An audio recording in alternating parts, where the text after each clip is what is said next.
Hi, welcome to NTV entertainment. నేను మీ NSR.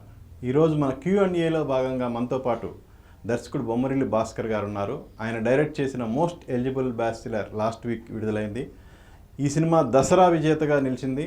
So ఆ cinema సక్సెస్కి ఆయన ఏం కారణాలు చెప్తారు, అలాగే మన Q&Aలో భాగంగా మన వ్యూవర్స్ అడిగిన ప్రశ్నలకు కూడా ఆయన ఇప్పుడు మన సమాధానాలు చెప్పబోతున్నారు. సో మనం ఇప్పుడు ఆయనతో మాట్లాడబోతున్నాం. భాస్కర్ గారు నమస్తే అండి. నమస్తే అండి. సో 16 years తర్వాత మళ్ళా మంచి పాజిటివ్ టాక్ మీ సినిమాకి వచ్చింది. 16 years కాదండి, తర్వాత పరుగుకు మంచి టాకే వచ్చింది.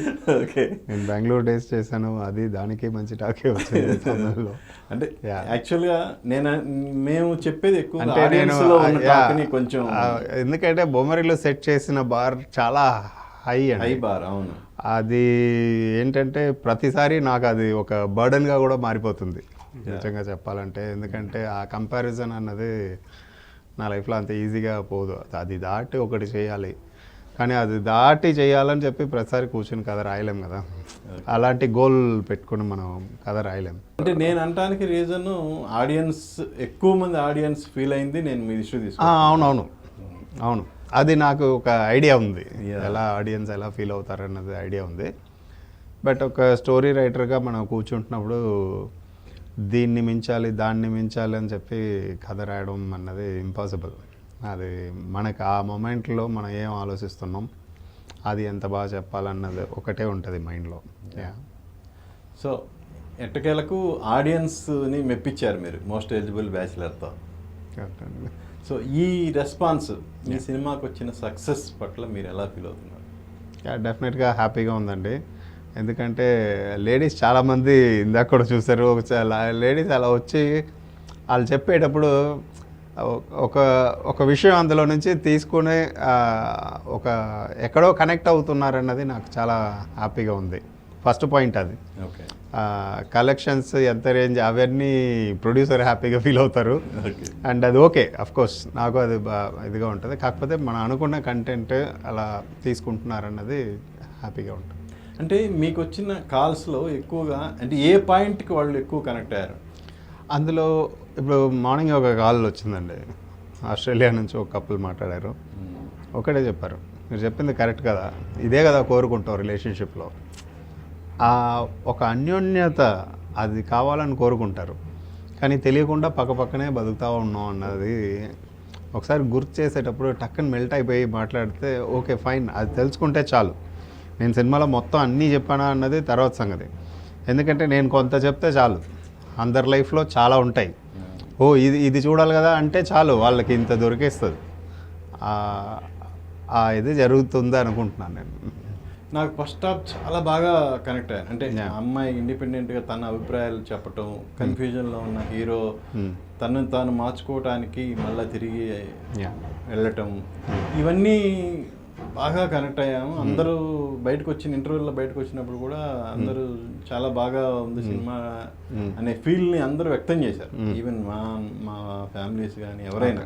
ఓకే, సెకండ్ హాఫ్లో ఇది నా వ్యక్తిగత అభిప్రాయం, సెకండ్ హాఫ్లో కొంచెం డ్రాప్ అయిందన్న ఫీలింగ్ కలిగింది. బట్ అల్టిమేట్గా థియేటర్ నుంచి బయటకు వచ్చేటప్పుడు ఒక సాటిస్ఫాక్షన్తోనే బయటకు వస్తాం. ఇది నా యాజ్ ఎ రివ్యూవర్గా నా అభిప్రాయం. ఓకే, మేబీ ఎందుకు అన్నది చెప్తానండి. రైటింగ్ పరంగా ఏంటంటే ఫస్ట్ హాఫ్ ఎందుకు నచ్చుతుంది అంటే 2 కాంట్రాస్ట్ క్యారెక్టర్స్ ట్రావెల్ అయ్యే దాంట్లో హిలేరియస్ ఎంటర్టైన్మెంట్ జనరేట్ అవుతుంది. ఓ పాయింట్లోకి వచ్చి ఇంటర్వల్లో ఇది విషయం అన్నది ఒక క్లారిటీ వస్తుంది. సెకండ్ హాఫ్లో ఏంటంటే అది ఒప్పుకొని ఒక హీరో ఎలా చేంజ్ అవుతాడు అన్నది సెకండ్ హాఫ్. ఆడు చేంజ్ అవ్వడమే కథ ఎండ్ అనుకుంటే సెకండ్ హాఫ్ రన్ అంతా వేరేలాగా ఉంటుంది. కానీ నాకు ఏంటంటే తనని మార్చడం అన్నది యాజ్ ఎర్లీ యాజ్ పాసిబుల్ మార్చాలన్నది నేను పెట్టుకున్నాను. రీజన్ ఏంటంటే దాని తర్వాత అమ్మాయిని కూడా ఎందుకు క్యారెక్టర్లో చేంజ్ తీసుకొచ్చానంటే మనం చూపించే ప్రేమ అంతా బాగున్నప్పుడు చూపించడం కాదు, అది చాలా ఈజీ. వాళ్ళు హ్యాపీగా ఉన్నారు, నేను హ్యాపీగా ఉన్నాను అన్నప్పుడు చూపించుకుంటూ ఉంటే ఓకే. ఒకరు టోటల్గా లోస్కి వెళ్ళేటప్పుడు అక్కడ చూపించడం అన్నది చెప్పాలి. అప్పుడే తను నేర్చుకున్నది, నేను చెప్పాలనుకున్నది కనెక్ట్ అవుతుంది అన్నది పాయింట్.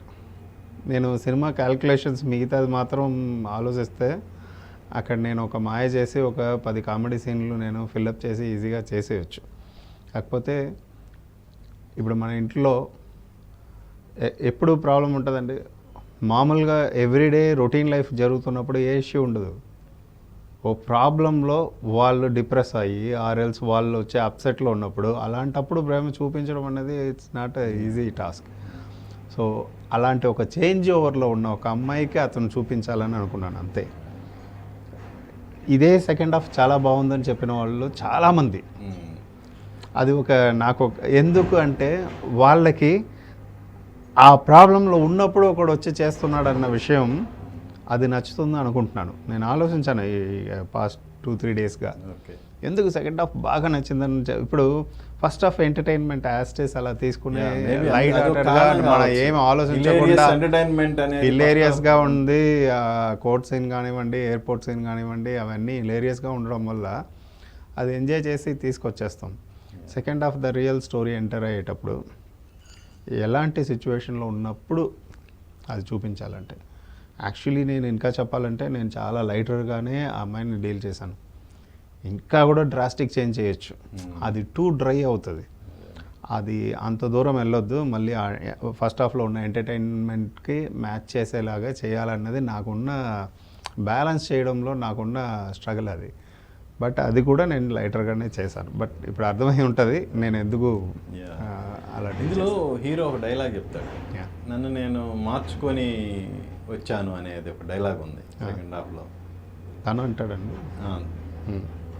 ఆ డైలాగ్ కంప్లీట్గా తన రియల్ లైఫ్ క్యారెక్టర్ కూడా అన్వయించవచ్చేమో అనిపించింది. ఎందుకంటే ఈ సినిమాలో తను కంప్లీట్గా చేంజ్ అయ్యాడు. అటు లుక్ పరంగా కానీ యాక్టింగ్ పరంగా కానీ చాలా చేంజ్ అయ్యాడు.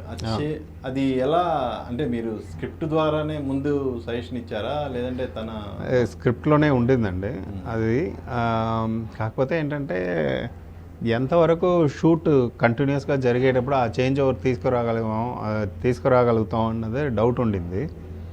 ఈ కోవిడ్ ఇచ్చిన గ్యాప్లో ఏంటంటే నిజంగానే తను బాడీ బిల్డ్ చేసి 2-3 గెటప్లు ట్రై చేసి అలా ఒక నెక్స్ట్ సినిమా కూడా వెళ్తున్నాడు. సో తను కెరియర్ ప్లాన్ కూడా డిస్టర్బ్ అవ్వకుండా ఒక లుక్ తేగలిగాం. ఫస్ట్ హాఫ్ లుక్కి సెకండ్ హాఫ్ లుక్కి టోటల్ కంప్లీట్ కాంట్రాస్ట్ తీసుకొచ్చేలాగా. అండ్ ఫిజిక్ కూడా మోర్ ఫిట్గా ఉంటాడు. సో అది కథలోనే ఉండింది. అది కరెక్ట్గా హెల్ప్ అయింది ఆ కోవిడ్ గ్యాప్. అసలు ఈ ప్రాజెక్ట్ ఎలా స్టార్ట్ అయింది చెప్పండి. యాక్చువల్లీ ఏంటంటే సరదాగా ఈ కథ మన వాసు వర్మకు చెప్పాను. ఆ రోజు బన్నీవాసు కూడా వచ్చాడు. కథ చెప్తే ఇది భలే ఉంది, ఇది వెంటనే చేద్దాం, ఇది అరవింద్ గారికి ఒకసారి చెప్పు అన్నాడు. అరవింద్ గారికి చెప్పగానే 1 సింగిల్ సిట్టింగ్లో ఆయన ఓకే అన్నారు సార్. ఆయన అది బాగుంది గో హెడ్ అన్నారు. ఎవరు హీరో అన్నప్పుడు ఇమ్మీడియట్ వచ్చిన ఫస్ట్ థాట్ అఖిల్. ఎందుకో తెలీదు, మోస్ట్ ఎలిజిబుల్ బ్యాచులర్, ఆ ఏజ్లో ఉన్న ఒక కుర్రాడు, యంగ్గా ఉండాలి, ఒక మంచి ఒక ప్రాజెక్ట్కి గ్లామర్ ఇచ్చే ఒక హీరో, అవన్నీ చూస్తే అఖిల్ ఆప్షన్ బాగుంటుంది సార్ అని అన్నాం.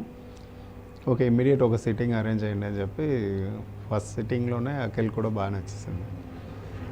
ఫస్ట్ హాఫ్ విని అయితే ఇలా పట్టుకుని వచ్చాడు బయటికి, బుగ్గలు పట్టుకుని ఇలా అంటూ వచ్చాడు. చాలా రోజులు అయింది నవ్వి ఇలా అన్నాడు. సెకండ్ హాఫ్ స్టోరీ బాగుంది, ఆ పాయింట్ బాగుంది. అలా చాలా అంత ఫాస్ట్గా స్టార్ట్ అయిందో ఏమో, అందుకే అన్నీ మాకు అన్ని hurdles. More than 2 years 5 months travel చేశారు కదా. 2 కోవిడ్ మామూలుగా లేదు. మేము మధ్యలో పూజా హెగ్డే మాకు చాలా డేట్స్ దొరకడం చాలా కష్టంగా ఉండింది అనమాట. 2 days చిన్న వర్క్ చేయాలన్నా కూడా 2-3 months వెయిట్ చేయాల్సిన సిచ్యువేషన్ ఉండింది. బట్ సమ్హౌ యాక్చువల్గా ఈ ప్రాజెక్ట్కి మెయిన్ అసెట్ వివా అంటే Pooja Hegde. So first choice తనేనా లేదంటే వేరే ఆప్షన్? యాక్చువల్లీ కాదండి. యాక్చువల్లీ చాలా మందిని చూసాం, ఆడిషన్ చేశాను, కొత్త అమ్మాయిలు వెళ్దామా అని చెప్పి ఆడిషన్స్ ట్రై చేశాను. నాకు తెలిసి మోర్ దాన్ ఒక 20-30 గర్ల్స్ చూసుంటాను నేను. అండ్ ఫైనల్గా బన్నీవాసు పూజా హెగ్డే బాగుంటుంది. అండ్ నాకు మాత్రం చిన్న డౌట్ ఉండింది, హానెస్ట్గా చెప్పేస్తాను నిజంగానే. ఏంటంటే చేయగలుగుతుందా, గ్లామర్ పరంగా చూస్తే కరెక్ట్ సూట్ అవుతుంది, కానీ ఈ క్యారెక్టర్ ఎలా చేస్తుంది, ఆ టైమింగ్ ఎలా వస్తుందో అని ఒక చిన్న టెన్షన్ ఉండింది. లేదు ట్రై చేద్దాం అది కరెక్ట్గా వస్తుంది అంటే, దెన్ మాట్లాడిన తర్వాత నాకు కొంచెం నమ్మకం వచ్చింది. ఓకే ఎఫర్ట్ పెట్టగలుగుతుంది అన్నది. సో ఆ ఎఫర్ట్ సిన్సియర్గా పెట్టింది. అది ఎవ్రీ సీన్కి సిన్సియర్గా పెట్టింది. ఇట్లా సీన్ పేపర్ తీసుకుంటుంది, చదువుతుంది 100 సార్లు, ఎలా చెప్పాలంటది. సరిగా రాలేదంటే 1 అవర్ గ్యాప్ కూడా షూట్లో గ్యాప్ ఇస్తాం. ఓకే, ఇచ్చి ఆ మూడ్ మళ్ళీ సెట్ అయ్యి కరెక్ట్గా వచ్చే వరకు ఆ ఎఫర్ట్ తీసుకుంది. కానీ యాక్చువల్ ఈరోజు థియేటర్ నుంచి బయటకు వచ్చేవాళ్ళు విభా క్యారెక్టర్కి పూజ అని తప్ప వేరే వాళ్ళని ఊహించుకోలేదు. అవును, అవునండి. బన్నీవాస్కే చెప్పాలి thanks. Okay, ya ya. Vibhani stand up కమెడియన్గా సెలెక్ట్ చేశారు. యా అది స్టాండప్ కమెడియన్గా ఒక లేడీ స్టాండప్ కమెడీగా చెప్తున్నప్పుడు అది ఏదన్నా అటు ఇటు అయితే మిస్ఫైర్ అయ్యే ఛాన్సెస్ ఎక్కువ ఉంటాయి. ఒక విధంగా చెప్పాలంటే నైఫ్ ఎడ్జ్ లాంటి అవునవును ఇది. అవును. సో దాన్ని ఎలా సమర్థవంతంగా అది ఎలాగంటే అండి, ఫస్ట్ స్టాండప్ కమెడియన్ అని చెప్పేటప్పుడు అరవింద్ గారు అయితే స్ట్రాంగ్గా చెప్పారు. నువ్వు చెప్పిన దాంట్లో స్టాండప్ కామెడియన్ అన్నదే కొత్తగా ఉంది, అసలు సెకండ్ థాట్ వద్దు, అది వర్కౌట్ అవుతుంది, క్యారెక్టరైజేషన్ అది బాగుంది అన్నది. నేను ఎందుకు స్టాండప్ కామెడియన్గా పెట్టాను అమ్మాయి క్యారెక్టర్ని అన్నదానికి ఒక పర్పస్ ఉంది. సో తను ఒక సినిమా చూసుంటే తెలుస్తుందండి. ఫస్ట్ బిగినింగ్లో చూసారు కదా, బిగినింగ్లో ఒక హస్బెండ్ అండ్ వైఫ్ జోక్స్ మీదనే కథ స్టార్ట్ అవుతుంది. సో ఆ హస్బెండ్ అండ్ వైఫ్ జోక్స్ ఏంటంటే నేను రాసింది కాదు, జనరల్గా మనకు వాట్సాప్లో వచ్చే, మ్యాగజైన్స్లో వచ్చే జనరల్ హస్బెండ్ అండ్ వైఫ్ జోక్స్ని తీసుకుని దాంట్లో టైటిల్ సెట్ చేయాలి అనుకున్నాను. ఆ టైటిల్కి ఎంతో కొంత నవ్వాలి ఆడియన్స్, ఆ నవ్వు వెనక వేరే ఒక బాధ ఉందన్నది వెనక చెప్పాలన్నది ఐడియా. ఓకే. సో ఆ ఒక థాట్ వల్ల సంబంధం లేకుండా అది టైటిల్ అలాగే రావాలని ఆ కార్టూన్స్ మీద చేయడం జరిగింది. అంటే యాక్చువల్గా మరి మీరు ముందు అనుకున్నప్పుడు టైటిల్ వేరే టైటిల్ ఏమన్నా అనుకున్నారా? మోస్ట్ ఎలిజిబుల్ బ్యాచులర్ లేదండి, అసలు 30-40 టైటిల్ అనుకున్నాం. తర్వాత మోస్ట్ ఎలిజిబుల్ బ్యాచులర్ అన్నది ఆ ఎలిజిబిలిటీ మీద మాట్లాడుతున్నాం సినిమా. సో ఓకే ఫైన్ ఇదే వెళ్దాం అని చెప్పి ఫైనల్గా అది డిసైడ్ చేసాం అనమాట. అంటే యాక్చువల్గా ఈరోజే మేము ఒక ఐటమ్ కూడా రెడీ చేసాము. గీతా ఆర్ట్స్లో అక్కినేని యువ హీరోలు ఇద్దరికి వరుసన సక్సెస్లు వచ్చాయి. అంటే అప్పట్లో 100% ఇప్పుడు అఖిల్కి. అవును. సో లక్కీ అనుకోవాలి గీతా ఆర్ట్స్ వాళ్ళకి. అవును అవును. ఇంకోటి పూజా హెగ్డే ఇప్పుడు ప్రజెంట్ రన్నింగ్లో ఉన్న హీరోయిన్స్లో లక్కీ మస్కట్ ఓ విధంగా చెప్పాలంటే. మరి ఆ లక్కీ మస్కట్ అనేది అఖిల్కా మీకా లేదంటే మీ ఇద్దరికి తన లక్కీ మస్కట్ అనుకోవచ్చు? యాక్చువల్లీ ఏంటంటే ఆ క్యారెక్టర్ని సరిగా చేసి ఉండకపోయి ఉంటే మొత్తం అన్నీ పోయేది. ఓకే.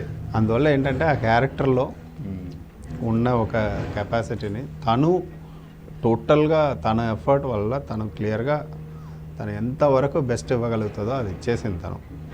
సో అది చాలా ఇంపార్టెంట్ అండి. జస్ట్ నేమ్స్ మాత్రమే హిట్ ఇవ్వదు కదా, వెరీ ఓన్లీ నేమ్స్ హిట్ ఇవ్వదు కదా. సో టాలెంట్ హిట్ ఇస్తుంది. సో తను టాలెంటెడ్ గర్ల్ కాబట్టి క్యారెక్టర్ని అంత తీసుకొని చేసింది కాబట్టి నాకు వర్కౌట్ అయింది అనుకుంటున్నాను.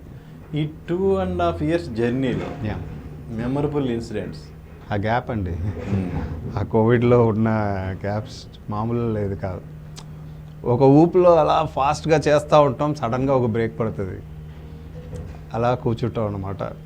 కాకపోతే ఏంటంటే ఆ టైంలో ఇంకా ఆలోచించడానికి ఒక అవకాశం ఉంటుంది. అగైన్ ఇంకా మ్యాక్సిమం స్టోరీ అన్నదానికన్నా కూడా లైఫ్ ఏంటి, ఇందులో చెప్తున్న విషయం ఎలా కనెక్ట్ అవుతుంది అన్న విషయాల గురించి ఆలోచించడానికి చాలా ఎక్కువ టైం దొరికింది. ఓకే.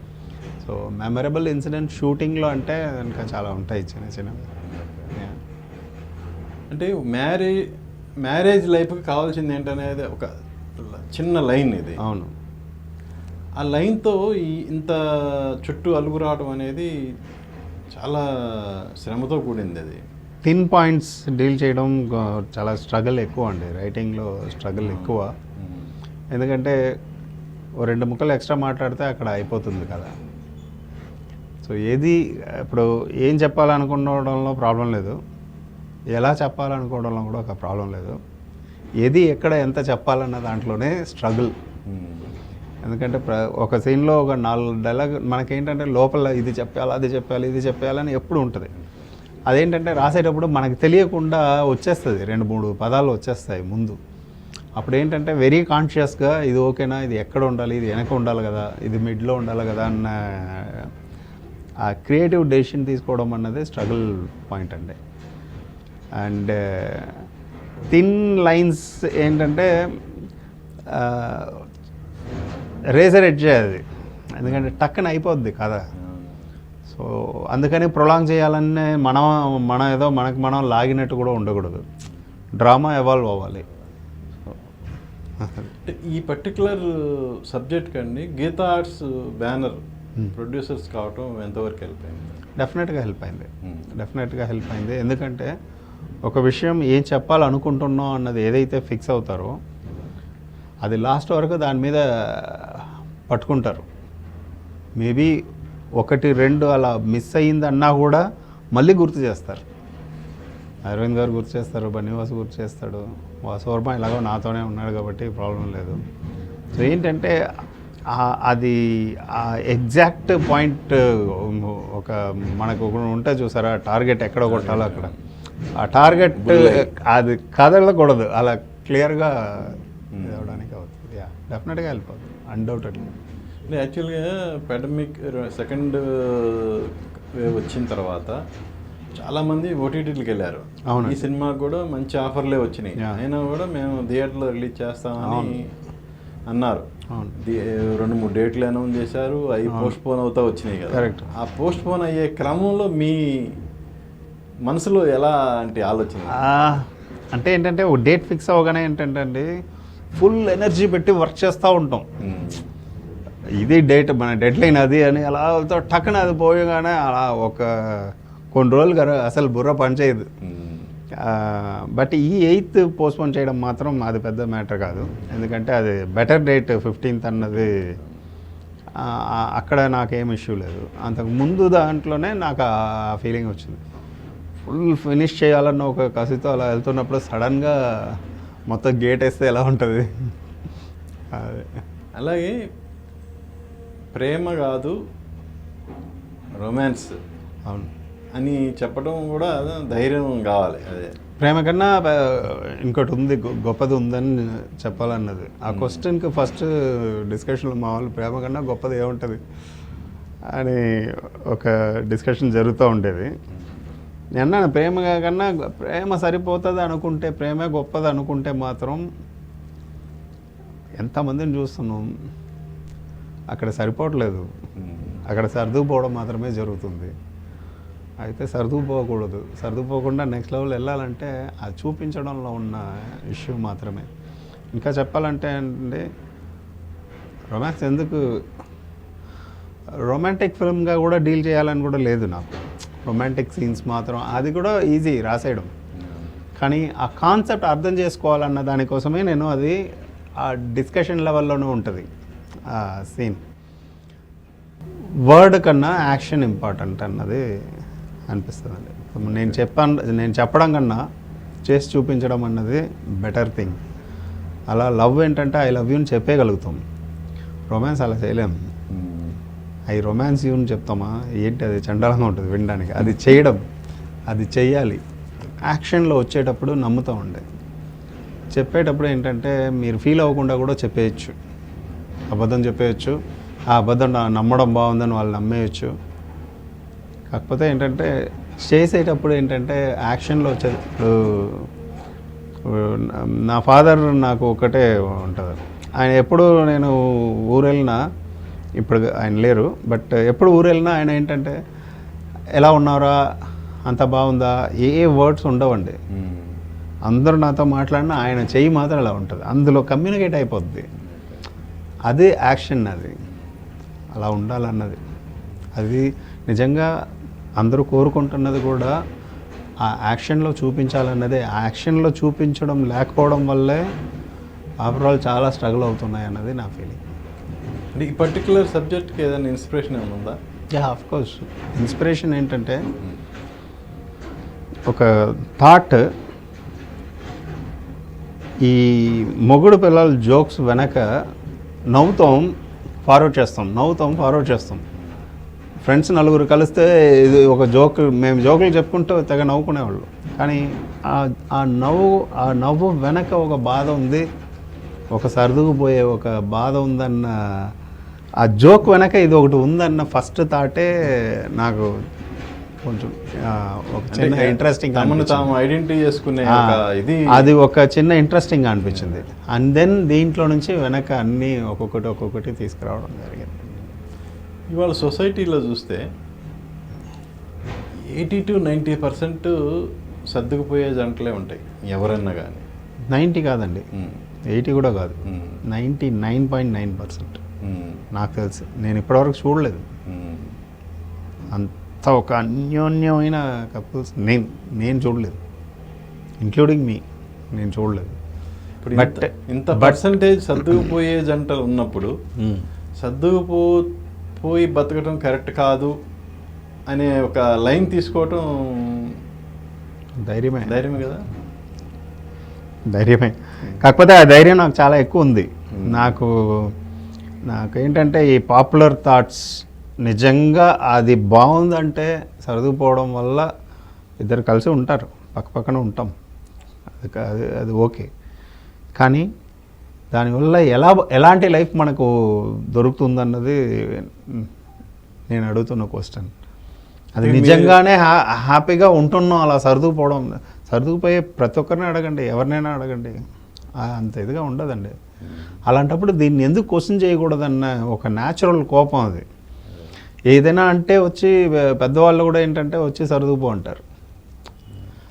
అందుకే క్లైమాక్స్లో ఆ డైలాగ్ రాశాను, ఇద్దరు సంతోషంగా ఉండాలని పెళ్లి చేసుకుని ఒకరిని ఒకరు బాధ పెట్టుకుంటున్నారు. ఇక్కడ ఆ బాధని ఎలా తీర్చాలని నేర్పకుండా సర్దుకుపో అంటుంటే ఎలాగో ఒకలాగా బతికి చావు అన్నట్టు ఉంది అని.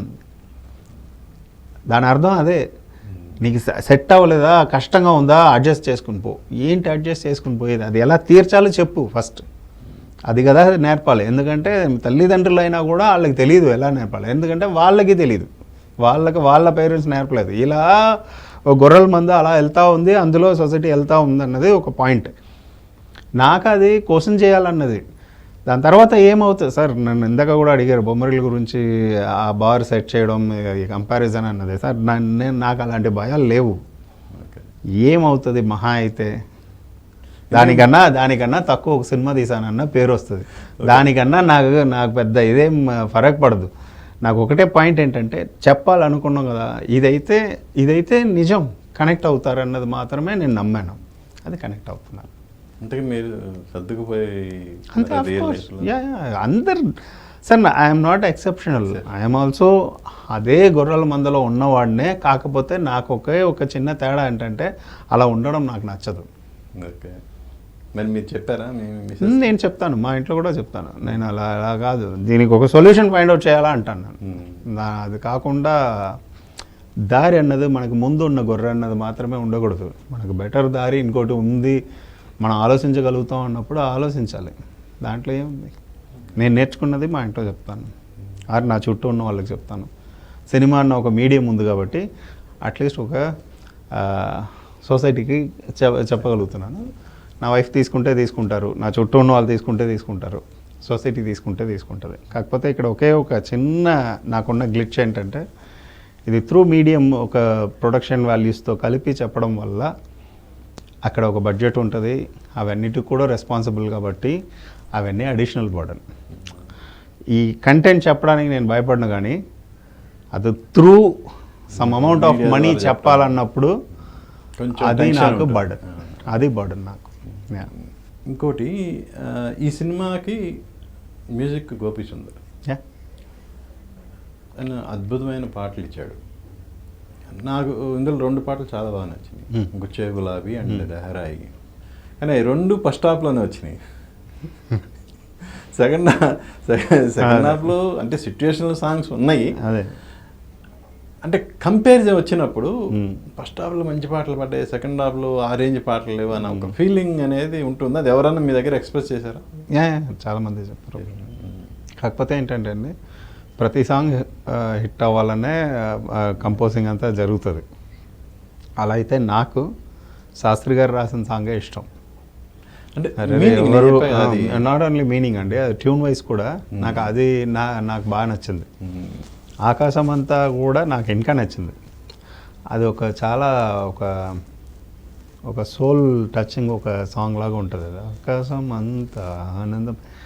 సో ఇది రెండు ఏంటంటే లిటిల్ బిట్ ఫాస్ట్ బీట్లో ఉన్న మెలడీస్ కాబట్టి ఇది బాగా క్విక్గా ఎక్కుతుంది. ఈ సినిమా చూసిన తర్వాత మీరు అందుకున్న బెస్ట్ కాంప్లిమెంట్ ఎవరి నుంచి?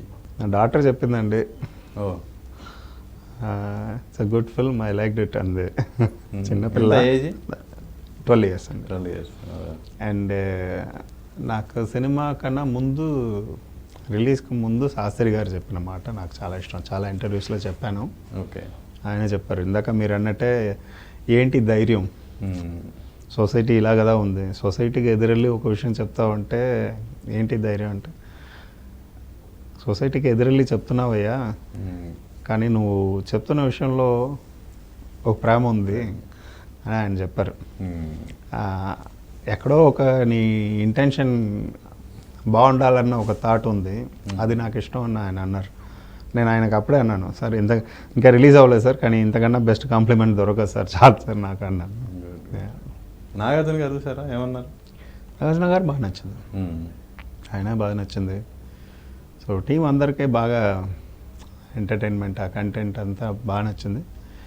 ఇప్పుడు ఏంటంటే, ఇప్పుడు బొమ్మరిల్లు కూడా ఇప్పటికీ ఎవరో ఒకరింట్లో ఏదైనా ఒకటి జరిగేటప్పుడు బొమ్మరిల్లు ఫాదర్ అన్నది ఒక మాట చెప్తే క్వశ్చన్ కూడా ఉంది నా దగ్గర. బొమ్మరిల్లు ఈ రోజుకి కూడా తల్లిదండ్రులు పిల్లల పట్ల కేర్ అనేది ఎప్పటి నుంచో చూపిస్తున్నారు, ఇప్పటికీ చూపిస్తూనే ఉంటారు. కానీ బొమ్మరిల్లు తర్వాత అలాంటి కేర్ చూపించినప్పుడు నువ్వేంది డాడీ బొమ్మరిల్లు ఫాదర్ లాగా తయారయ్యావా అని ఇలా అనేది వింటూనే ఉన్నాం. అది నెగిటివ్ గానా పాజిటివ్ గానా? మీ టోన్ కొంచెం నెగిటివ్గా ఉంది. లేదు, నెగిటివ్ పాజిటివ్ గానే కదా. పాజిటివ్ గానే, పిల్లల మీద ఎవరు నెగిటివ్ గా ప్రేమ చూపించారు కదా. అక్కడ ఏంటంటే మేబీ ఆ ఓవర్ లవ్ వల్ల వాళ్ళకున్న స్వేచ్ఛని లేదా వాళ్ళ ఆశల్ని మనం కిల్ చేయకూడదు అన్నది. ఇప్పుడు ప్రతి ఇంట్లో ఎక్కడో ఒకటి జరిగేటప్పుడు చెప్తే కూడా టక్కున ఒక సెకండ్ అవును అలా చేస్తున్నామా అన్న ఒక చిన్న థాట్ వచ్చినా అది నాకు చాలా హ్యాపీగా ఉంటుంది. అలాగే ఈ ఫిల్మ్ కూడా అండి. ఇప్పుడు వచ్చే కాల్స్ కానీ ఇందాక వచ్చిన ఆమె వచ్చి చెప్పి వెళ్ళినట్టు వాళ్ళు కనెక్ట్ అయ్యి ఎక్కడో ఒక చోట్ల లైఫ్లో, కానీ మాకు కావాల్సింది ఇది కదా, ఆ దగ్గరతనం కదా కావాలి, దానికి ఏం చేయాలో తెలియట్లేదు, అది చూపించారు అన్నారు. అందుకని ప్రతి లైఫ్ నేను తీర్చిదిద్దేలేను, వాళ్ళకి ఆ థాట్ ఉంటే చాలు. మేబీ లిటిల్ ఉన్న దాంట్లో 5% బెటర్ అయినా కూడా బాగుంటుంది. నా సినిమా ఎప్పటికీ ఉంటుంది వాళ్ళ మైండ్లో. అంటే ఇప్పుడు రిలీజ్ తర్వాత టూర్ వెళ్ళినట్టున్నారు కదా, వైజాగ్లో సక్సెస్ టూర్ పెట్టారు. అక్కడ ఏంటి, ఎలా ఉంది ఆడియన్స్లో రెస్పాన్స్? అక్కడ చాలా బాగుందండి. జనరలీ వైజాగ్ ఎలా అంటే ఒక నా కైండ్ ఆఫ్ ఫిల్మ్స్కి ఒక చిన్న ఇది ఉంటుంది. అండ్ మా ఊరు కూడా అటుపక్క, సో అందువల్ల చాలా బాగుంది. ఇక్కడ థియేటర్స్ కూడా నాకు distributors and theatre owners friends వాళ్ళందరూ కూడా చెప్పారు ఓకే, బాగా ఎంజాయ్ చేస్తున్నారు. ఇండస్ట్రీలో ఉన్న డైరెక్టర్స్ ఎవరైనా ఫోన్ చేశారా ఈ సినిమా చూసిన తర్వాత? ఇక్కడ చేశారు, నాకు చెన్నై నుంచి చాలామంది చేశారు. అజిత్ ఫిల్మ్ చేస్తున్నారు, వినోద్ చేశాడు. బొమ్మరిల్లు తర్వాత మీ ఇంటి పేరు అయిపోయింది బొమ్మరిల్లు భాస్కర్కి బొమ్మరిల్లు అనేది ఒక ఇంటి పేరు అయింది. ఆ తర్వాత ఇప్పుడు మోస్ట్ ఎలిజిబుల్ బ్యాచులర్. ఈ మధ్యలో జర్నీలో అనేక అప్ అండ్ డౌన్స్. అంటే మీరు ఇన్ని 15 ఏళ్ల కెరీర్లో కేవలం 6 సినిమాలు చేశారు. అవును. అంటే ఇది ఎందుకు అంత తక్కువ సినిమాలు అనేది? రాయడానికి కొంచెం టైం పడుతుంది. అంటే సినిమా ప్యాకేజ్ లాగా చేయాలన్న ఒక ఇది లేదండి. దాంట్లో ఏం చెప్పాలన్న విషయం మీద ఎక్కువ డిస్కషన్ జరుగుతుంది. ఈవెన్ ఈ సినిమాకి కూడా 6 సంవత్సరాలు గ్యాప్ వచ్చింది కదా. 5 యాక్చువల్లీ ఏంటంటే ఈ కోవిడ్ ఒక 3 ఏళ్ళు అలా పట్టుకెళ్ళింది, లేకపోతే అది 2.5 yearsలో వచ్చేది. దాంతోపాటు అన్నీ పెరిగిపోయాయి. నేను గమనించింది ఇంకొక విషయం ఉంది. Yeah. మీ ముందు 5 సినిమాల్లో ప్రకాష్ రాజ్ ఉన్నాడు. అవునవును. ఈ సినిమాలో మిస్ అయ్యాడు ఎందుకు? నిజంగానే ఆ టైంలో ఆయన బిజీగా ఉండడం, పాలిటిక్స్ అది ఇదని చాలా ఇదిలో ఉన్నారు. మనకి యాక్చువల్లీ ఏంటంటే చాలా ఫాస్ట్గా చేయాలని స్టార్ట్ చేసాం. ఓకే. మేబీ అంత అనుకుని చేయడం వల్లే మొత్తం ఇన్ని ట్రబుల్స్ వచ్చాయేమో. ఓకే. చాలా ఫాస్ట్గా ఫినిష్ చేయాలి ఫిల్మ్ అని అనుకుని స్టార్ట్ చేసి తర్వాత అనుకున్నాను ఇలా అయితే మళ్ళీ నేను ఆయన్నే క్యాస్ట్ చేసి ఉండొచ్చు అని. బట్ ప్రకాష్ రాజ్ గారు ఏంటంటే మిస్ అవుతాను. హీరోయిన్ తండ్రి వేషమేనా మీరు అనుకుంది? మిస్ అయి ఉంటాను. రీజన్ ఏంటంటే అండి ఆయనకి నా స్టైల్ రైటింగ్ బాగా ఇష్టం. ప్రకాష్ రాజ్ గారు మళ్ళీ నా షూటింగ్లో ఎప్పుడు వేరేలాగా ఉంటారు. ఆయన నాకు ఒక గ్రేట్ సపోర్ట్. ఆయన అది ఆ కంటెంట్ గురించే ఎక్కువ మాట్లాడుతుంటాం. అది వచ్చే వరకు ఇంకో 2 లైన్ రాస్తావా, ఇంకో అరగంట కావాలా, నేను చూసుకుంటాను, నువ్వు ట్రై చేయని అలా పుష్ చేస్తూ ఉంటారు ఆయన. సో డెఫినెట్గా మిస్ అయ్యాను ఈ సినిమాలో. ఓకే. ఇప్పుడు మా వ్యూయర్స్ కొన్ని క్వశ్చన్స్ అడుగుతారు. Yes sir. సినిమా చూశాను, మంచి విషయం ఉంది. సమాజంలో పెళ్లి, కాపురం, భార్యాభర్తల మధ్య అవగాహన అనే విషయాల మీద చక్కటి సందేశం ఇచ్చారు. దీనికి స్ఫూర్తి ఏమైనా ఉందా? మున్నా ఫ్రమ్ హైదరాబాద్. స్ఫూర్తి అంటే ఇన్స్పిరేషన్ అదే ఇందాక మీరు అడిగారు, నేను చెప్పాను. ఇన్స్పిరేషన్ అయితే డెఫినెట్గా ఏంటంటే మనం చూస్తున్న సొసైటీ కొన్ని క్వశ్చన్లు రైజ్ అవుతా వచ్చేది ఎక్కడో లోపల ఉండుంటుంది అనుకుంటున్నాను. ఆ విషయం చెప్పాలన్న ఒక విషయం ఉండుంటుంది. ఇది కాకుండా ఆ జోక్స్ గురించి చెప్పాను కదండి, దాంట్లో నుంచి ఆల్మోస్ట్ చెప్పేసాను ఆ క్వశ్చన్కి ఆన్సర్. హీరోయిన్ విభా పాత్రలో పూజను తప్ప మరెవరిని ఊహించుకోలేము. తనకంటే ముందు ఎవరినైనా అనుకున్నారా, లేక ఫస్ట్ అండ్ లాస్ట్ ఆప్షన్ తనేనా అని శంకర్ ఫ్రమ్ గుంటూరు. ఓకే, శంకర్ గారికి చెప్పేసాను దీనికి కూడా ఆన్సర్. యా. సినిమాలో హీరో భిన్నమైన షేడ్స్లో కనిపిస్తాడు. అఖిల్తో సినిమా అనుకున్నప్పుడే తనని లుక్స్ పరంగా చేంజ్ చేయాలి అనుకున్నారా, లేక సినిమా ఆరంభమైన తర్వాత డ్యూరింగ్ షూటింగ్ టైంలో ఏమన్నా డెవలప్మెంట్స్ ఏమైనా చేశారా? ఏలూరు లేదు. అంటే ఫస్ట్ హాఫ్లో తను అలా ఉంటాడన్నది ఫస్టే తెలుసు. సెకండ్ హాఫ్కి లుక్ చేంజ్ అవుతుంది, చేంజ్ చేయాలి. దాంట్లో నుంచి ఫిజిక్ కొంచెం బెటర్ అవ్వాలన్నదంతా స్క్రిప్ట్లో ఉన్న విషయమే. ప్రజెంట్ జనరేషన్లో పెళ్ళి ఎలా ఉంటుందనే కాన్సెప్ట్ని బాగా చూపించారు, కానీ మీ గత సినిమాల్లోలా బలమైన ఎమోషన్స్ను, లాజిక్ని మిస్ అయ్యారేమో అనిపిస్తుంది. మీరేమంటారు? విశేష్ ఫ్రమ్ వైజాగ్ నుంచా. సో బలమైన అంటే మేబీ ఓ స్ట్రాంగర్ డ్రామా లేకపోవడం వల్ల అలా ఫీల్ అవ్వచ్చు. స్ట్రాంగర్ డ్రామా చేయడంలో ఒక ఇష్యూ ఉంది. అది లిటిల్ సీరియస్ టోన్కి వెళ్తూ ఉంది. నేను చేసి చూడకుండా ఇది చేయలేదు. అది నేను ట్రై చేసి టోన్, ఫస్ట్ హాఫ్ టోన్కి సెకండ్ హాఫ్ టోన్కి హ్యూజ్ డిఫరెన్స్ రాకూడదు. నాకు ఆ హ్యూజ్ డిఫరెన్స్ రాకుండా మేనేజ్ చేయాలి. అది అరల్స్ ఏంటంటే ఫస్ట్ హాఫ్ ఇక్కడ ఉంటుంది, సెకండ్ హాఫ్ ఇక్కడ ఉంటుంది. సో ఆ ఎమోషన్స్ని లైటర్ వేలో చెప్దామని డిసైడ్ అయ్యాను. సినిమాలో దాదాపు 7-8 పెళ్లి చూపుల సీన్స్ ఉన్నాయి. చాలా వరకు ఎంటర్టైనింగ్గా ఉన్నాయి. అయితే అవి షాదీ ముబారక్లో సన్నివేశాలను గుర్తుకు తెచ్చాయి. ఏమంటారు? విద్యాసాగర్ ఫ్రమ్ కడప. వాళ్ళు సెపరేట్గా సినిమా తీశారు, నేను సెపరేట్గా సినిమా తీశాను. వాళ్ళు ఎవరో నాకు తెలియదు, నేనెవరో వాళ్ళకి తెలియదు. సో ఏంటంటే ఇక్కడ చూడవలసింది ఏంటంటే మోర్ దాన్ పెళ్లి చూపులు, ప్రతి సినిమా మాట్లాడే కంటెంట్ ఏంటన్నది చూడాలన్నది నా పాయింట్. త్రూ దిస్ పెళ్లి చూపుల్లో నేనే చెప్పాలని అనుకున్నాను అన్నది నేను ఒకలాగా చెప్పుంటాను, వాళ్ళు ఒకలాగా చెప్పుంటారు, అంతే. అందులో నేను చెప్పిన దాంట్లో ఏముందన్నది డిస్కషన్ పాయింట్. అయ్యగారితో మొత్తానికి హిట్ కొట్టించారు. తను మీకు ప్లస్ అయ్యాడా, మీరు అతనికి ప్లస్ అయ్యారా, లేక గీతా ఆర్ట్స్, హీరోయిన్ పూజ మీ ఇద్దరికి ప్లస్ అయిందా? పద్మజ ఫ్రమ్ అనంతపురం. యాక్చువల్లీ ఇది ఒక టీం వర్కే అండి. ఆల్వేస్ ఏంటంటే జస్ట్ ఒక విషయం మాత్రం పుల్ చేయదు. ఇక్కడ ఒక చైన్ లాక్ అవుతుంది. ఒక మంచి కథతో నేను లాక్ అవ్వాలి ఒక కంపెనీతో, కంపెనీ నాతో లాక్ అవుతుంది, మళ్ళీ మేము హీరోతో లాక్ అవుతాం. అలా ఒక చైన్ ఉంటుంది. ఈ చైన్ మొత్తం రన్ చేయడానికి ఏంటంటే ఆ కథని ఏదైతే ఎంజాయ్ చేసామో అది ఫైనల్ అవుట్పుట్ తెచ్చే వరకు ఎవ్రీబడి వాళ్ళ పార్ట్ని పూర్ణంగా అంటే సంపూర్ణంగా వాళ్ళు చేశారన్నది నా ఉద్దేశం. కెమెరా ముందున్న అఖిల్కి కెమెరా వెనుకున్న అఖిల్కి మీరు గమనించిన తేడా ఏంటి? శ్రీనివాస్ ఫ్రమ్ వరంగల్. కెమెరా ముందు అఖిల్ కెమెరా వెనక ఎలా ఉంటాడని చెప్తానండి. కెమెరా వెనక ఎలా అంటే very very lovable character.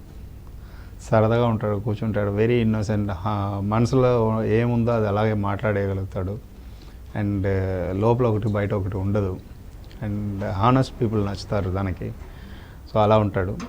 Camera ముందు వచ్చేటప్పుడు ఆ క్యారెక్టర్లోకి మనం ఇన్పుట్ ఇచ్చి మాట్లాడడం, తన్ని ఎంటర్టైన్ చేయడం అవన్నీ జరుగుతూ ఉంటుంది. సో సరదాగా చేయించడానికి ఎన్నెన్ని టెక్నిక్స్ అంటే సరదాగా చేపిస్తాం అనమాట. తనకే తెలియకుండా కూడా కొన్ని అక్కడ ఇది జరుగుతుందని చెప్పం. అప్పుడు న్యాచురల్గా ఒక నవ్వు వస్తుంది, ఒక న్యాచురల్ యాక్షన్ వస్తుంది అని చెప్పి మిగతా అందరికీ చెప్తాం కానీ తనకి చెప్పం. అలా అవుతుంది. ఓకే, సినిమా మొత్తం పూర్తయ్యాక మీరు ఇంకా చూపించాలనుకున్న వాటిలో మిస్ అయిన అంశాలు ఏమైనా ఉన్నాయని ఫీల్ అయ్యారా? విద్యాసాగర్ ఖమ్మం. యాక్చువల్లీ ఏంటంటే ఈ మొత్తం కాన్సెప్ట్లో ఏంటంటే 2-3 విషయాలు అయితే ఇంకా స్ట్రాంగర్గా చెప్పొచ్చు. కాకపోతే ఏంటంటే కొన్ని లిమిటేషన్స్ ఉంటాయి నాకు. బట్ యంగ్స్టర్స్ ఇది ఒక జస్ట్ మన ఇంటర్వ్యూలో మాట్లాడినట్టు క్వశ్చన్కి ఆన్సర్లా కాకుండా చెప్పాలనుకున్నా చెప్పేస్తాను. యంగ్స్టర్స్ కానీ పేరెంట్స్ కానీ నాకు తెలిసి అండర్స్టాండ్ చేసుకోవాల్సిన ఒక విషయం ఉందని అనిపించింది. అదేంటంటే మనం మెటీరియలిస్టిక్ విషయాల మీదే ఎక్కువ దృష్టి పెడుతున్నాం. జాబ్ ఉందా, అది ఉందా, ఇది ఉందా అన్నదే చూస్తున్నాం. కానీ మ్యారేజ్ అన్నది, రిలేషన్షిప్ అన్నది అవుట్ అండ్ అవుట్ ఎమోషన్స్తో ముడిపడి ఉన్న విషయం. ఇక్కడ ఎమోషనల్ నీడ్స్ అన్నది చాలా చాలా ఇంపార్టెంట్. ఆ ఎమోషనల్ నీడ్స్ని అర్థం చేసుకోవడం, ఆ ఎమోషనల్ నీడ్స్ని తీర్చడం. నా ఎమోషనల్ నీడ్ని నేనే తీర్చుకోలేను, నాకు ఒకరు అవసరం ఉంటారు, వాళ్ళకి అలాగే ఒకరు అవసరం ఉంటారు. అక్కడ ఆ ఎమోషనల్ నీడ్స్ని తీర్చడం అన్నది చాలా ఇంపార్టెంట్. అది పేరెంట్స్ నేర్పాలి. దానికి ఎమోషనలీ ఒక అటాచ్మెంట్ ఉండాలి. అంటే ఒక చిన్న వస్తువులతో, కుక్క పిల్లలతో ఆ పెరిగే విధానంలో ఒక ఎమోషనల్ అటాచ్మెంట్ అన్నది చాలా చాలా ఇంపార్టెంట్. అండ్ ఇంకా డీపర్గా వెళ్తే ఒక పర్సన్కి ఒక రోజుకి 100 ఎమోషనల్ నీడ్స్ వస్తాయి అనుకోండి. కానీ 1 ఎమోషనల్ నీడ్ అతని క్యారెక్టర్ని ఓవరాల్గా డామినేట్ చేస్తుంది అన్నది నేను చేసిన రీసెర్చ్. ఇంత చెప్తే అది ఇంకా కష్టం అంటే తీసుకోవడం అన్నది. సో నేను చాలా తక్కువ చెప్పాను. ఆ 1 ఎమోషనల్ నీడ్ ఏంటన్నది ఇంకొంచెం తెలుసుకోవడానికి ట్రై చేసి, ఓ ఇది నేను అన్నది అప్పుడు తెలుస్తుంది, ఓ ఇది తను అన్నది అప్పుడు తెలుస్తుంది. దెన్ ద సెన్సిటివ్ ఏరియాస్ అర్థమవుతాయి మనకి. ఇంకోటి ఏంటంటే సంతోషపెట్టడానికి అన్నీ మనం చేయగలుగుతాం, ఈజీ. అది బాధ పెట్టకుండా ఉండడం అన్నది కష్టం. అది నేర్చుకోవాలన్నది నా ఉద్దేశం. అందుకే దర్శకుడిగా మీకు 5 ఏళ్ల గ్యాప్ వచ్చింది. ఇది మీరు తీసుకున్నారా లేక బన్నీ సినిమాలో డైలాగ్లా వచ్చిందా? శ్రవణ్ ఫ్రమ్ రాజమండ్రి. కోవిడ్ ఇచ్చింది. నేను అయ్యాక స్టార్ట్ చేశాను. ఇమీడియట్గా కథ రాయడం జరిగింది. ప్రాసెస్ అంతా స్టార్ట్ అయింది.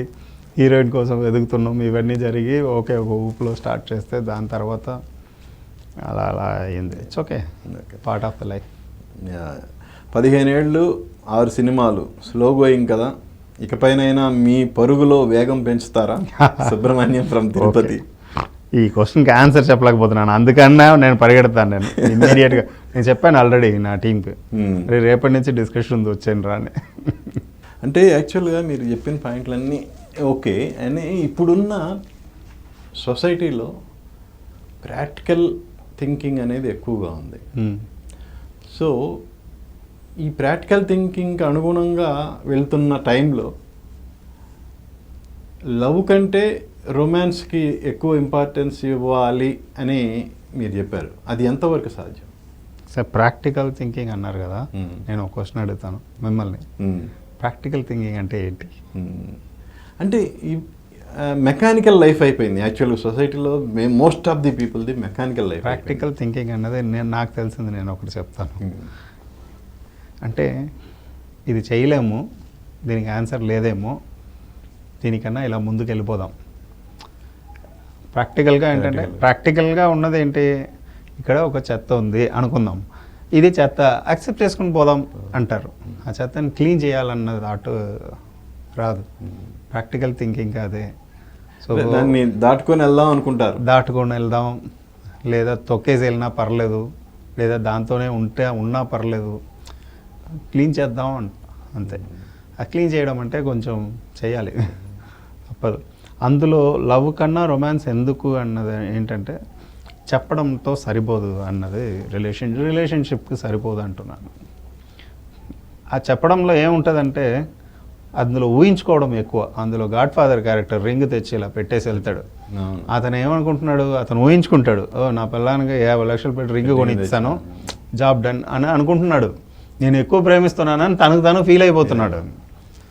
నువ్వు ఫీల్ అవ్వడం కాదురా, పిల్లం ఫీల్ అయ్యేలాగా ఇవ్వాలరా అని చెప్పడంలో క్లైమాక్స్లో హీరో చెప్తాడు. అలా మనం ఫీల్ అయిపోవడం కాదు. అందుకే అంటున్నాను, లవ్ ఎక్కడ సరిపోతుందంటే, ఎక్కడ సరిపోతుందంటే మనకి మనం ఫీల్ అవడంలో సరిపోతుంది. అది అవతల వాళ్ళు ఫీల్ అయ్యేలాగా చెయ్యాలన్నది రొమాన్స్. అయితే ఇప్పుడు ఇద్దరు కలిసి ఉన్నప్పుడు ఏది కావాలి మీరు చెప్పండి నాకు. నాకు నేను ఫీల్ అవ్వడమా, ఆర్ఎల్స్ నేను అవతల వాళ్ళని కూడా ఫీల్ అయ్యేలాగా చేయడమా అన్నది. డెఫినెట్గా అవతల వాళ్ళు ఫీల్ అవ్వాలి, సేమ్ టైం మన ఫీలింగ్స్ని అవతల వాళ్ళు. త్రూ రొమాన్స్ ఏంటంటే అల్టిమేట్ అన్నది లవ్వే అండి. త్రూ రొమాన్స్ అన్నది ఒక యాక్షన్. అది ఆ రొమాన్స్ వల్ల ఏం జరుగుతుందంటే ఈ లవ్వే వెళ్ళి చేరుతుంది అక్కడ, వేరేం లేదు. 2 డిఫరెంట్ వర్డ్స్ కాదు. అల్టిమేట్ ఇది అన్నది లవ్వే. ఇది క్లియర్గా వెళ్ళాలి అక్కడ అంటే ఆ మధ్యలో ఉన్న మీడియం ఇది అంతే చూపించడం అన్నది. వెళ్ళి చేరపోయేదేమో లవ్ మాత్రమే. అంటే లవ్ని రొమాన్స్తో మిక్స్ చేసి చూపించాలనేది అది కూడా కాదు. ఇట్స్ వెరీ అంటే ఏంటంటే అది లవ్ని రొమాన్స్లో మిక్స్ చేయడం ఎక్స్ప్రెషన్ ఆఫ్ లవ్ అన్నది మనం ఒకసారి ఇంకోటి కూడా చెప్తానండి, ప్రతి ఒక్కరు లవ్ చేయగలడు, ప్రతి ఒక్కడు భూమి మీద పుట్టినవాడు ప్రతి ఒక్కడు లవ్ చేయగలడు, అలాగే ప్రతి ఒక్కడు రొమాన్స్ చేయగలడు. సమ్ రొమాంటిక్ హీరోస్ మాత్రమే అన్నది కానీ కాదు. అది సినిమాలు చూపించినట్టు ఆ రొమాన్స్ కాదు. చిన్న చిన్న గెస్చర్ అది చేయగలుగుతాం, అంతకన్నా పెద్ద రొమాన్స్ ఏముంటుంది చెప్పండి.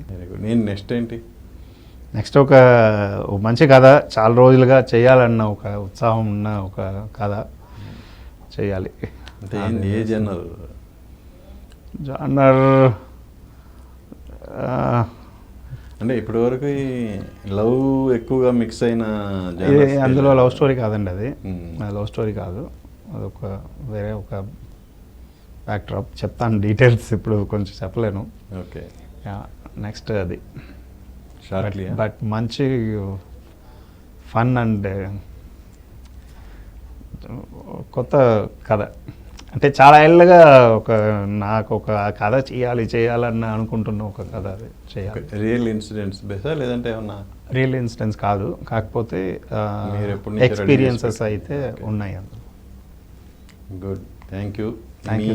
ఇక మీదట మీ వచ్చే సినిమాలన్నీ ఆడియన్స్ని మెప్పించాలని మనస్ఫూర్తిగా కోరుకుంటున్నాను. Thank you so much sir. Thank you so much sir. చూశారు కదా, ఈ వారం Q&Aలో భాస్కర్ గారు తెలియజేసిన విషయాలు. మరో వారం మళ్ళీ మరో గెస్ట్తో మీ ముందుకు వస్తాను. నేను మీ NSR signing off. Thank you.